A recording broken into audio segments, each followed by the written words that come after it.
Hi ಎಲ್ಲ ವಿದ್ಯಾರ್ಥಿಗಳಿಗೂ Educare Karnataka ಚಾನಲ್ಗೆ ಸ್ವಾಗತ. ಈ ವಿಡಿಯೋನ ನೀವು ನೋಡ್ತಾ ಇದ್ದೀರಾ ಅಂತ ಹೇಳಿದ್ರೆ KCET ಕೌನ್ಸಿಲಿಂಗ್ ಅಲ್ಲಿ ಪಾರ್ಟಿಸಿಪೇಟ್ ಮಾಡಿ BSc nursing, engineering, veterinary, agriculture, forestry, pharmacy ಈ ರೀತಿ ಹಲವಾರು ಕೋರ್ಸ್ಗಳು ಏನಿದಾವೆ ಅವುಗಳಲ್ಲಿ ಯಾವ್ದಾದ್ರು ಒಂದು ಕೋರ್ಸ್ಗೆ ಅಡ್ಮಿಷನ್ ನ ಮಾಡ್ಕೋಬೇಕು ಅಂತ ಇರ್ತೀರಾ. ಈಗ KCET ಕೌನ್ಸಿಲಿಂಗ್ ಅಲ್ಲಿ ಪಾರ್ಟಿಸಿಪೇಟ್ ಮಾಡೋದಕ್ಕೆ ಅದ್ರ ಜೊತೆಗೆ ಮುಂದೆ ಸೀಟ್ ಅಲಾಟ್ ಆಗತ್ತಲ್ವಾ, ಅವಾಗ ಅಡ್ಮಿಷನ್ ಮಾಡೋದಕ್ಕೆ ಹೋಗ್ಬೇಕಾದ್ರೆ ಕೆಲವು ಡಾಕ್ಯುಮೆಂಟ್ಸ್ ಬೇಕಾಗತ್ತೆ, ಕೆಲವು ಅಲ್ಲ ಹಲವಾರು ಡಾಕ್ಯುಮೆಂಟ್ಸ್ ಬೇಕಾಗತ್ತೆ. ಆ ಡಾಕ್ಯುಮೆಂಟ್ಸ್ ಅನ್ನ ಈಗಲೇ ನೀವು ಸೇಫ್ ಆಗಿ ಇಟ್ಕೊಂಡಿರ್ಬೇಕು. ಯಾಕಂದ್ರೆ ಹೇಳಿದ್ರೆ ಕೆಲವು ವಿದ್ಯಾರ್ಥಿಗಳು ನನ್ನ ಹತ್ರ ಈ ಡಾಕ್ಯುಮೆಂಟ್ ಕಳೆದೋಗ್ಬಿಟ್ಟಿದೆ ಅಂತ ಅಡ್ಮಿಷನ್ ಟೈಮಲ್ಲಿ ಹೇಳ್ತಾರೆ. ಆ ರೀತಿ ಆಗ್ಬಾರ್ದು. ಅದಕ್ಕೋಸ್ಕರ ಈ ಎಲ್ಲ ಡಾಕ್ಯುಮೆಂಟ್ಸ್ ಈಗ ಲಿಸ್ಟ್ ಮಾಡಿ ಹೇಳ್ತೀನಿ ಅಲ್ವಾ, ಈ ಎಲ್ಲ ಡಾಕ್ಯುಮೆಂಟ್ಸ್ ಅನ್ನ ಸೇಫ್ ಆಗಿ ಇಟ್ಕೊಂಡ್ರಿ.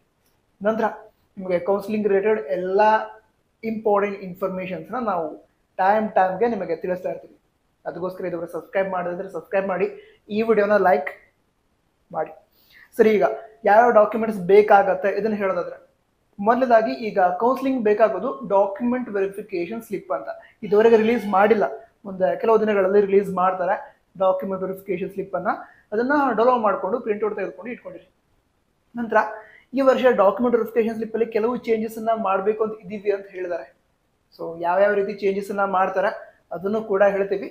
ಬಟ್ ಈ ಡಾಕ್ಯುಮೆಂಟ್ ವೆರಿಫಿಕೇಶನ್ ಸ್ಲಿಪ್ ಅನ್ನ ಏನು ರಿಲೀಸ್ ಮಾಡ್ತಾರೆ ಅದು ಬೇಕಾಗುತ್ತೆ ಕೌನ್ಸಿಲಿಂಗ್ ಟೈಮ್.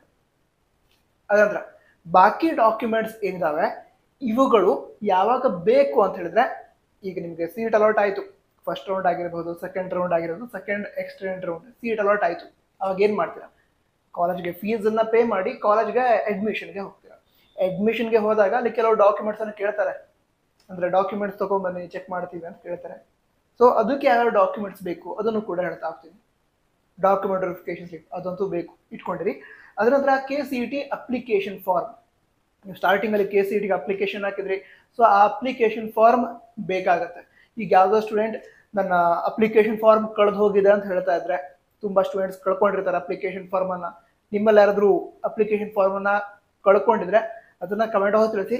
ಟೆನ್ಷನ್ ಮಾಡ್ಕೊಳ್ಳೋ ಅವಶ್ಯಕತೆ ಇಲ್ಲ. ಅಪ್ಲಿಕೇಶನ್ ಫಾರ್ಮ್ ಅನ್ನ ಡೌನ್ಲೋಡ್ ಮಾಡ್ಕೊಳ್ಳೋದಕ್ಕೆ ಲಿಂಕ್ ಅನ್ನ ಕೇಳಿದವರು ಅವರ ಅಫಿಷಿಯಲ್ ವೆಬ್ಸೈಟ್ ಅಲ್ಲಿ ಪ್ರೊವೈಡ್ ಮಾಡಿದ್ದಾರೆ.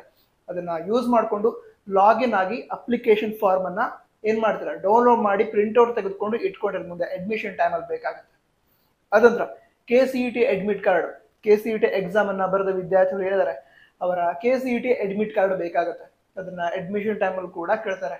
ಎಕ್ಸಾಮ್ಗೆ ತೆಗೆದುಕೊಂಡು ಹೋಗಿರ್ತೀರ, ಅದ್ರ ಮೇಲೆ ಇನ್ವಿಜಿಲೇಟರ್ ಸಿಗ್ನೇಚರ್ ಮಾಡಿರ್ತಾರೆ, ಆ ಅಡ್ಮಿಟ್ ಕಾರ್ಡ್ ಬೇಕು. ಅದನ್ನು ಸೇಫ್ ಆಗಿ ಒಂದು ಫೈಲ್ ಅಲ್ಲಿ ಇಟ್ಕೊಂಡಿರಿ. ಓಕೆ. ಅದಂತರ SSLC ಮಾರ್ಕ್ಸ್ ಕಾರ್ಡ್ ಬೇಕು, ಸೆಕೆಂಡ್ PUC ಮಾರ್ಕ್ಸ್ ಕಾರ್ಡ್ ಬೇಕು. ಈಗ ನಿಮಗೆ ಏನು ಅಡ್ಮಿಷನ್ ಏನಾಗತ್ತೆ ಕೌನ್ಸಿಲಿಂಗ್ ಥ್ರೂ, ಆ ಟೈಮಲ್ಲಿ ಹೆಚ್ಚಿನದಾಗಿ ಒರಿಜಿನಲ್ ಮಾರ್ಕ್ಸ್ ಕಾರ್ಡ್ ಬಂದಿರುತ್ತೆ. ಅಕಸ್ಮಾತ್ ಆಗಿ ಒರಿಜಿನಲ್ ಮಾರ್ಕ್ಸ್ ಕಾರ್ಡ್ ಬಂದಿಲ್ಲ, ಫಸ್ಟ್ ರೌಂಡ್ ಅಲ್ಲಿ ಏನಾದ್ರು ಅಡ್ಮಿಷನ್ ಮಾಡ್ಕೋತಿದೀವಿ, ಆ ಟೈಮಲ್ಲಿ ಏನು ಈ ಒರಿಜಿನಲ್ ಮಾರ್ಕ್ಸ್ ಕಾರ್ಡ್ ಬಂದಿಲ್ಲ ಅಂತ ಹೇಳಿದ್ರೆ, ನೀವೀಗ ಸೆಕೆಂಡ್ PUC ಯಾವ ಕಾಲೇಜ್ ಸ್ಟಡಿ ಮಾಡಿದಿರೋ ಆ ಕಾಲೇಜ್ಗೆ ಹೋಗಿ ಪ್ರೊವಿಷನಲ್ ಮಾರ್ಕ್ಸ್ ಕಾರ್ಡ್ ಬೇಕು ಅಂತ ಕೇಳಿದ್ರೆ ನಿಮ್ಮ ಕಾಲೇಜ್ನವರು ನಿಮಗೆ ಪ್ರೊವಿಷನಲ್ ಮಾರ್ಕ್ಸ್ ಕಾರ್ಡ್ ಅನ್ನ ಕೊಡ್ತಾರೆ. ಕಲೆಕ್ಟ್ ಮಾಡಿ ಇಟ್ಕೊಂಡಿರಿ ಪ್ರೊವಿಷನಲ್ ಮಾರ್ಕ್ಸ್ ಕಾರ್ಡ್ ಅನ್ನು ಕೂಡ. ಸೊ ಕಾಲೇಜ್ಗೆ ಹೋಗಿ ಈ ಪ್ರೊವಿಷನಲ್ ಮಾರ್ಕ್ಸ್ ಕಾರ್ಡ್ ಅನ್ನ ಪಡೆದುಕೊಂಡು ಇಟ್ಕೊಂಡಿರಿ, ಮುಂದೆ ಅಡ್ಮಿಷನ್ ಟೈಮ್ ಅಲ್ಲಿ ಹೆಲ್ಪ್ ಆಗುತ್ತೆ. ಒರಿಜಿನಲ್ ಮಾರ್ಕ್ಸ್ ಕಾರ್ಡ್ ಬಂದ್ರೆ ಅದನ್ನೇ ಸಬ್ಮಿಟ್ ಮಾಡ್ತೀರಾ, ಅದ್ರ ಕಾಲೇಜ್ PUC ಕಾಲೇಜ್ ಪಡೆದುಕೊಂಡು ಅದನ್ನ ಸಬ್ಮಿಟ್ ಮಾಡ್ತೀರಾ. ಇಲ್ದಾದ್ರೆ ಪ್ರೊವಿಷನಲ್ ಮಾರ್ಕ್ಸ್ ಕಾರ್ಡ್ ಅಂತೂ ರೆಡಿ ಇಟ್ಕೊಂಡಿರಿ. ಹೇಗಂತ ಗೊತ್ತಾಯ್ತಾ, ಸೆಕೆಂಡ್ PUC ಸ್ಟಡಿ ಮಾಡೋದು ಕಾಲೇಜಿಗೆ ಹೋಗಿ ಪ್ರೊವಿಷನಲ್ ಮಾರ್ಕ್ಸ್ ಕಾರ್ಡ್ ಕೊಡಿ ಅಂತ ಪ್ರಿನ್ಸಿಪಾಲ್ ಹತ್ರ ಹೇಳಿದ್ರೆ ಅವರು ಪ್ರೊವಿಷನಲ್ ಮಾರ್ಕ್ಸ್ ಕಾರ್ಡ್ ಅನ್ನ ಕೊಡ್ತಾರೆ. ಓಕೆ. ಅದ್ರ ನಂತರ ಈಗ ಮುಂದೆ ಹೇಳುವಂತಹ ಸರ್ಟಿಫಿಕೇಟ್ಸ್ ಏನಿದಾವೆ ಅವುಗಳು ನೀವು ಯಾವ್ಯಾವ ಕೋಟಾವನ್ನ ಕ್ಲೇಮ್ ಮಾಡಿದಿರಾ ಅದ್ರ ಮೇಲೆ ಡಿಪೆಂಡ್ ಆಗಿರುವಂಥದ್ದು. ಈಗ ಯಾವುದಾದ್ರು ವಿದ್ಯಾರ್ಥಿಗಳು ಕನ್ನಡ ಮೀಡಿಯಂ ಕೋಟಾವನ್ನ ಕ್ಲೇಮ್ ಮಾಡಿದ್ರೆ, ಅಂದ್ರೆ 1ನೇ ತರಗತಿಯಿಂದ 10ನೇ ತರಗತಿವರೆಗೆ ಕನ್ನಡ ಮೀಡಿಯಂ ಸ್ಟಡಿ ಮಾಡಿದ್ದಾರೆ, ಅವರಿಗೆ ಕನ್ನಡ ಮೀಡಿಯಂ ಕೋಟಾ ಅಪ್ಲೈ ಆಗುತ್ತೆ.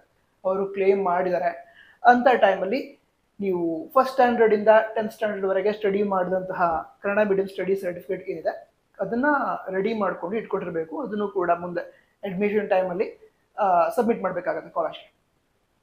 ಅದಂತರ ರೂರಲ್ ಕೋಟಾವನ್ನ ಕ್ಲೇಮ್ ಮಾಡಿದಂತಹ ವಿದ್ಯಾರ್ಥಿಗಳು ಈ rural quota related study certificates ಅನ್ನ ರೆಡಿ ಇಟ್ಕೊಂಡಿರ್ಬೇಕು. ನಂತರ ಜನರಲ್ ಮೆರಿಟ್ ಕ್ಯಾಂಡಿಡೇಟ್ ಆಗಿದ್ರೆ ಅಂತಹ ವಿದ್ಯಾರ್ಥಿಗಳು ರೂರಲ್ ಕೋಟಾವನ್ನ ಕ್ಲೇಮ್ ಮಾಡ್ತಾರೆ ಅಂತ ಹೇಳಿದ್ರೆ ಅವರಿಗೆ ಫಸ್ಟ್ ಸ್ಟ್ಯಾಂಡರ್ಡ್ ಇಂದ 10th ಸ್ಟ್ಯಾಂಡರ್ಡ್ ವರೆಗೆ ರೂರಲ್ ಏರಿಯಾದಲ್ಲಿ ಸ್ಟಡಿ ಮಾಡುವಂತಹ ಸ್ಟಡಿ ಸರ್ಟಿಫಿಕೇಟ್ ಬೇಕಾಗುತ್ತೆ. ಅದಂತರ ನಾನ್ ಕ್ರೀಮಿ ಲೇಯರ್ ಸರ್ಟಿಫಿಕೇಟ್ ಬೇಕಾಗುತ್ತೆ ಜನರಲ್ ಮೆರಿಟ್ ವಿದ್ಯಾರ್ಥಿಗಳಿಗೆ ಮಾತ್ರ. ಸೊ ಅವರು ಈ ಸರ್ಟಿಫಿಕೇಟ್ ಅನ್ನ ರೆಡಿ ಇಟ್ಕೊಂಡಿರ್ಬೇಕು. ನಂತರ ಬೇರೆ ಕೆಟಗರಿ ವಿದ್ಯಾರ್ಥಿಗಳು ಈ ರೂರಲ್ ಕೋಟಾವನ್ನ ಕ್ಲೇಮ್ ಮಾಡಿದ್ರೆ, ಅಂದ್ರೆ SC ST OBC ವಿದ್ಯಾರ್ಥಿಗಳು ಕ್ಲೇಮ್ ಮಾಡಿದ್ರೆ ಅವರು ಜಸ್ಟ್ ಫಸ್ಟ್ ಸ್ಟ್ಯಾಂಡರ್ಡ್ ಇಂದ 10th ಸ್ಟ್ಯಾಂಡರ್ಡ್ ವರೆಗೆ ರೂರಲ್ ಏರಿಯಾದಲ್ಲಿ ಸ್ಟಡಿ ಮಾಡಿದಂತಹ ಸ್ಟಡಿ ಸರ್ಟಿಫಿಕೇಟ್ ಅನ್ನ ರೆಡಿ ಇಟ್ಕೊಂಡ್ರೆ ಆಯ್ತು. ಓಕೆ, OBC ಮತ್ತು SC/ST ಕ್ಯಾಟಗರಿ ವಿದ್ಯಾರ್ಥಿಗಳಿಗೆ ನಾನ್ ಕ್ರೀಮಿ ಲೇಯರ್ ಸರ್ಟಿಫಿಕೇಟ್ ಬೇಕು ಅಂತ ಇರಲ್ಲ. ಅರ್ಥ ಆಯ್ತಾ? ಅದಂದ್ರ ಮುಂದಿನ ವಿಷಯವನ್ನು ಹೇಳೋದಾದ್ರೆ, ಈಗ ಇನ್ಕಮ್ ಅಂಡ್ ಕಾಸ್ಟ್ ಸರ್ಟಿಫಿಕೇಟ್. ನೀವೀಗ ಅಪ್ಲಿಕೇಶನ್ ಹಾಕೋ ಸಂದರ್ಭದಲ್ಲಿ ಇನ್ಕಮ್ ಮತ್ತು ಕಾಸ್ಟ್ ಸರ್ಟಿಫಿಕೇಟ್ ಅಂತ ID ನಂಬರ್ನ ಎಂಟರ್ ಮಾಡಿದ್ದೀರಾ. ಆ ಟೈಮಲ್ಲಿ ನಿಮ್ಮ ಇನ್ಕಮ್ ಮತ್ತು ಕಾಸ್ಟ್ ಸರ್ಟಿಫಿಕೇಟ್ಗೆ ಸಂಬಂಧಂತೆ ಸರ್ಟಿಫಿಕೇಟ್ ಏನಿರುತ್ತೆ, ತಹಸೀಲ್ದಾರ್ ಆಫೀಸಿಂದ ಪಡೆದುಕೊಂಡಂತಹ ಸರ್ಟಿಫಿಕೇಟ್, ಆ ಸರ್ಟಿಫಿಕೇಟ್ ಕೂಡ ರೆಡಿ ಇಟ್ಕೊಂಡಿರಬೇಕು. ಅದಂತರ ಈಗ ಸ್ಪೆಷಲ್ ಕ್ಯಾಟಗರಿ ರಿಲೇಟೆಡ್ ನೀವು ಅಪ್ಲಿಕೇಶನ್ ಹಾಕಿದ್ದೀರಾ, ನಿಮಗೆ ಸ್ಪೆಷಲ್ ಕ್ಯಾಟಗರಿಗೆ ನೀವು ಎಲಿಜಿಬಲ್ ಕೂಡ ಆಗಿದ್ದೀರಾ. ಆ ಟೈಮಲ್ಲಿ ನಿಮಗೆ ಪರ್ಟಿಕ್ಯುಲರ್ ಸ್ಪೆಷಲ್ ಕ್ಯಾಟಗರಿ ಯಾವುದು ಅಲಾಟ್ ಆಗಿದೆ ಅಥವಾ ಯಾವುದಕ್ಕೆ ಎಲಿಜಿಬಲ್ ಇದ್ದೀರಾ ಅದಕ್ಕೆ ಸಂಬಂಧಂತಹ ಸರ್ಟಿಫಿಕೇಟ್ಸ್ ಏನಿದೆ ಅವುಗಳನ್ನು ರೆಡಿ ಇಟ್ಕೊಂಡಿರ್ಬೇಕು. ಅದರ ನಂತರ ಮೊಬೈಲ್ ನಂಬರ್. ಯಾವ ಮೊಬೈಲ್ ನಂಬರ್ ಅಂತ ಹೇಳಿದ್ರೆ, ಅಪ್ಲಿಕೇಶನ್ ಹಾಕೋ ಟೈಮಲ್ಲಿ ನೀವು ಎಂಟ್ರಿ ಮಾಡಿದಂತಹ ಮೊಬೈಲ್ ನಂಬರ್ ಏನಿರುತ್ತೆ, ಅಂದರೆ ನೀವೀಗ ಲಾಗಿನ್ ಆಗೋದಕ್ಕೆ ಟ್ರೈ ಮಾಡಿದಾಗ OTP ಬರುತ್ತಲ್ಲ ಮೊಬೈಲ್ಗೆ, ಆ ಮೊಬೈಲ್ ನಂಬರ್ ಆಕ್ಟಿವ್ ಇರಬೇಕು. ಆ ಮೊಬೈಲ್ ನಂಬರ್ ನಿಮ್ಮ ಹತ್ರ ಇರಬೇಕು. ಸರಿನಾ? ಸೊ ಈ ರೀತಿ ಈ ಎಲ್ಲ ಡಾಕ್ಯುಮೆಂಟ್ಸ್ ಅಥವಾ ಈ ಎಲ್ಲ ಡೀಟೇಲ್ಸ್ ಅನ್ನ ನೀವು ಸೇಫ್ ಆಗಿ ಇಟ್ಕೊಂಡಿರಬೇಕು. ಈಗಾಗಲೇ ಹೇಳಿದ ಎಲ್ಲ ಡಾಕ್ಯುಮೆಂಟ್ಸ್ ಇವುಗಳನ್ನೆಲ್ಲ ಒಂದು ಫೈಲಲ್ಲಿ ರೆಡಿ ಮಾಡಿ ಇಟ್ಕೊಂಡ್ರಿ, ಸೇಫ್ ಆಗಿ ಇಟ್ಕೊಂಡ್ರಿ. ನಂತರ ಮತ್ತೇನೋ ಡೌಟ್ ಇದ್ರೆ ಕನ್ನಡ ತಿಳಿಸಿ. ಮುಂದೆ ಕೌನ್ಸಿಲಿಂಗ್ ಬಗ್ಗೆ ಎಲ್ಲ ಇನ್ಫಾರ್ಮೇಶನ್ ಕೊಡ್ತೀವಿ. ಯಾವುದೇ ರೀತಿಯ ಟೆನ್ಷನ್ ತೆಗೆದುಕೊಳ್ಳೋದು ಬೇಡ, ರಿಲ್ಯಾಕ್ಸ್ ಆಗಿರಿ. ಏನೇ ಡೌಟ್ ಇದ್ರೂ ಕೂಡ ಸಾಲ್ವ್ ಮಾಡ್ತೀವಿ. ಏನಾದ್ರು ಡೌಟ್ ಇದ್ರೆ ಕನ್ನಡ ತಿಳಿಸಿ. ಮುಂದಿನ ವಿಡಿಯೋದಲ್ಲಿ ಸಿಗೋಣ. ನಿಮ್ಮ ಡೌಟ್ಸನ್ನು ಮತ್ತೇನೋ ಡೌಟ್ ಇದ್ರೆ ಅದನ್ನು ಕೂಡ ಸಾಲ್ವ್ ಮಾಡಿರ್ತೀವಿ. ಓಕೆ, ಸಿಗೋಣ ಮತ್ತೆ. All the best.